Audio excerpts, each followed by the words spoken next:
Hello, and welcome to the 2015-16 NFHS Soccer Rules Changes and Instructional Presentation. This year, NISOA is launching a new initiative to work closer with the NFHS and the state associations. NISOA is committed to work directly with the state associations so that the overall quality of interscholastic soccer officiating is improved. NISOA offers a variety of training materials for state associations. One program NISOA is most interested in moving to the forefront is the Train the Trainer program. This is a one-day session that provides local rules interpreters with skills on how to make presentations for adult learning. This will assist the local interpreters in conducting rules meetings, clinics, and more. NISOA has a variety of lesson materials that can be used at local interscholastic clinics that focus on high school soccer rules, mechanics, and game management. State associations can request this lesson material at any time. To help move this initiative forward, NISOA is pleased to announce the selection of Dr. Ross Malone as the new interscholastic director. Ross has a long history of working with high school soccer in Kentucky. As an NISOA national clinician, Ross has worked at the 4-day residential training academy that NISOA holds each summer at Elizabethtown College. Ross's experience and enthusiasm should be a great benefit to the relationship between NISOA and NFHS. Now, it gives me great pleasure to introduce Mark Koski, NFHS Director of Sports, Events, and Development. Thanks, John, and thanks to the NISOA for working tirelessly with the NFHS on the production of this annual video presentation. As John stated, the NFHS and the NISOA have a long-standing relationship that continues to grow. Also, I especially look forward to working with Ross. Each year, the NFHS sends out a rules survey to coaches, state association administrators, and referees. This survey focuses on last year's rules changes, points of emphasis, and the items that have been brought to the Rules Committee attention. The NISOA posts a survey link on the NISOA.com website so the 5,500 NISOA members have an opportunity to respond. The responses are summarized and presented to the Rules Committee during their January meeting.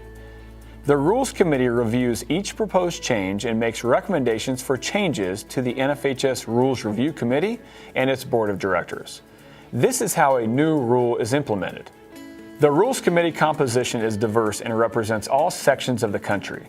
This ensures that all proposed changes are reviewed from several different vantage points and the best possible recommendation is made. The 2015-16 NFHS Soccer Rules Committee is our chairman, Bill Johnson from Marshfield, Massachusetts. Our Section 1 representative is Steve Beals from Hudson, New Hampshire. Stan Latta from State College, Pennsylvania is from Section 2 and a new member of the committee this year. Dr. Joe Mangione from Silver Hill, Alabama is our Section 3 representative. Todd Tharp from Boone, Iowa is another new member of the committee and represents Section 4. Doug Epps represents Section 5 and is from La Vista, Nebraska.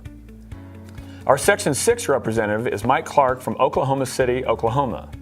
Our Section 7 rep is Malcolm Brazelton from Chino, California. G. Scott Lockwood from Helena, Montana is our Section 8 representative. Our NFHS officials representative is Steve Harvey from Cave Springs, Arkansas. And our NFHS coaches representative, Monty Hawkins, joins the committee this year and is from West Lynn, Oregon. In addition to the basic rules of soccer, the NFHS Rules Book focuses on player participation and safety. NFHS encourages as many athletes as possible to have the opportunity to play, thus gaining valuable life lessons from participating in interscholastic soccer. One example is the substitution rule, which has been modified this year. It provides new opportunities for coaches to give players a greater opportunity to enter the game. The second emphasis, and equally as important, is safety. NFHS does everything possible to promote a safe environment for all players. Online training programs such as concussion training provide coaches and referees with important information. They should use this information to make sure players do not participate when injured. NFHS emphasizes that player safety is far more important than wins or losses. No player should be in the game when injured. The 2013-14 NFHS High School Athletics Participation Survey indicated that soccer is the 5th most popular sport for boys at the high school level, with 417,419 participants, and the 4th most popular sport for girls, with 374,564 participants. This means that just short of 800,000 student athletes are enjoying the game. It is imperative that every coach, administrator, and official make the game a positive experience for these athletes. Now I would like to introduce Bill Johnson, NFHS Rules Committee Chairman, who will review this year's rules changes and points of emphasis. Thanks, Mark. This year, after careful deliberation, the Rules Committee made only 2 modifications to the rules. The first, as Mark mentioned, deals with Rule 3 substitution. Article 3 has been revised to add Section E, which indicates that either team may substitute an unlimited number of players, provided they have checked in per 341D, when any bench personnel is cautioned or disqualified. Previously, there was no provision for the substitutes to enter the field of play during this type of stoppage.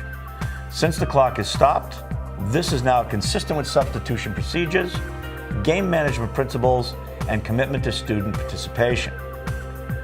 The second change is to Rule 411H3 and deals with the goalkeeper uniform.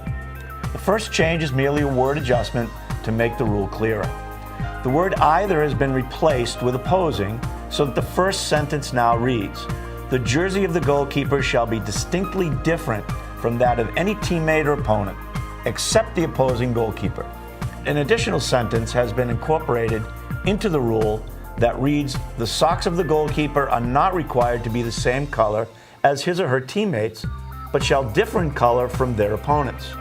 Currently, the jersey of the goalkeeper must be distinctly different in color from his or her teammates and opposing field players. To differentiate opponents, it is important that the goalkeeper's socks be included in this rule. In addition to the rules changes, the Soccer Rules Committee developed 5 points of emphasis for the 2015-2016 season. The first 2 deal directly with safety-related matters. The first is heat acclimatization and safety priorities. Coaches and officials must recognize that exertional heat stroke, or EHS, is the leading preventable cause of death among high school athletes. Coaches must know the importance of a formal preseason heat acclimatization plan, of having and implementing a specific hydration plan, keeping your athletes well hydrated and encouraging and providing ample opportunities for regular fluid replacement, of appropriately modifying activities in relation to the environmental heat stress and contributing individual risk factors such as illness, obesity, to keep athletes safe and performing well. For all members of the coaching staff to closely monitor all athletes during practice and training in the heat. Also, they need to recognize the signs and symptoms of developing heat illnesses. Coaches must also know the importance of and resources for establishing an emergency action plan and promptly implementing it in the case of suspected EHS or other medical emergencies. The head referee or center referee has the authority to suspend play whenever the element dictates. If a game is being played in extreme heat, the game can be suspended for a water break. This is a safety-related matter, and again, referees should err on the side of caution. The second point of emphasis deals with fighting/reckless play. Players, coaches, game officials, and spectators must work together to model and demonstrate sportsmanship and fair play. The goal is to minimize risk and to maximize participation. Fighting and playing in a reckless manner has no place in interscholastic soccer. Players must be given the opportunity to exhibit their skills. Officials have the responsibility of game management. It is imperative that officials do not condone reckless play. Fouls that are committed within the intent to injure an opponent must be dealt with quickly and seriously. If officials allow any type of reckless play, the chances of escalation and fighting will greatly increase. If a player acts in this manner, they must be cautioned or ejected. Again, player safety is the #1 priority. Tape or similar materials on socks is being emphasized this year. If tape or a similar material, such as stays or straps, is applied externally to the socks, it must be of similar color as that part of the sock to which it is applied. In other words, the home team may use white tape or material and the away team a color similar to the color of the socks. A note to officials here. Remember, the head coach must advise the referee in advance that all players are properly equipped. This includes the tape on the socks. Preventative officiating methods should be used. If an official observes a problem with tape prior to the game, have it corrected before the game starts. This will eliminate the potential of issuing a caution for illegally equipped players. Communication is a point of emphasis for officials.